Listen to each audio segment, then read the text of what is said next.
Alright guys, so basically we just had so much rain and my neighbors called me over thinking they had a brown snake at their house. It's actually this little dude right down here. As you can see, it's a nice little keelback. Filmed one of these dudes at a different place and all of a sudden, you know, it's showing up everywhere. This might be the exact same one that showed up in my pool.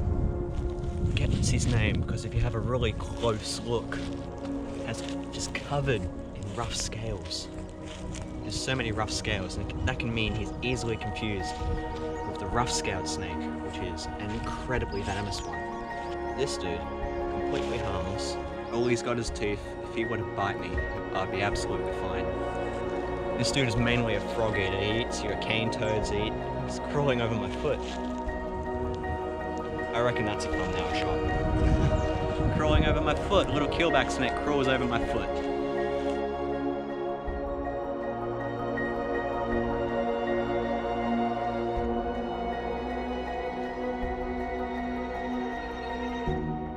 Now, like I said before, this dude can actually eat cane toads.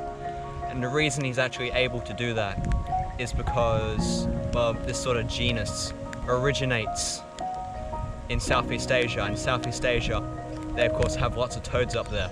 And of course, when sea levels were lower, they came through, you know, Southeast Asia, they came to Australia. And then basically, of course, you know, when sea levels are lower, toads couldn't get through, but snakes could. So that's how your tree snakes, that's how basically all your colubrids got here. And then of course, being native to Southeast Asia, living in Southeast Asia, which is full of frogs and toads, being a frog eater, he was so adapted to, you know, adapted to the toxin that the toads produce. And then all of a sudden, you know, cane toads are introduced to Australia, and he's perfect for it, you know, he can now eat them, he can eat toads. Often you'll find photos of these dudes with toads.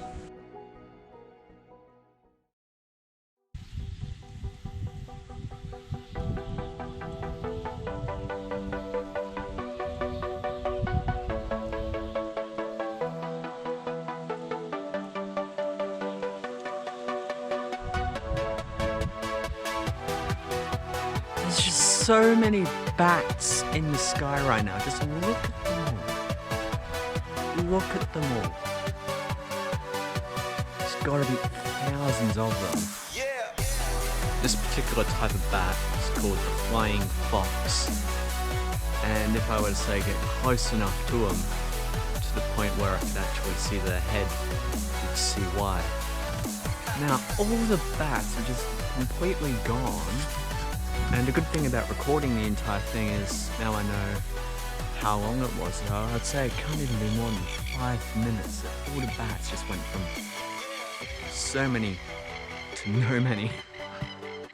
You know, I had a little snake crawl over my foot, and I had, you know, 50,000 bats fly over my yard.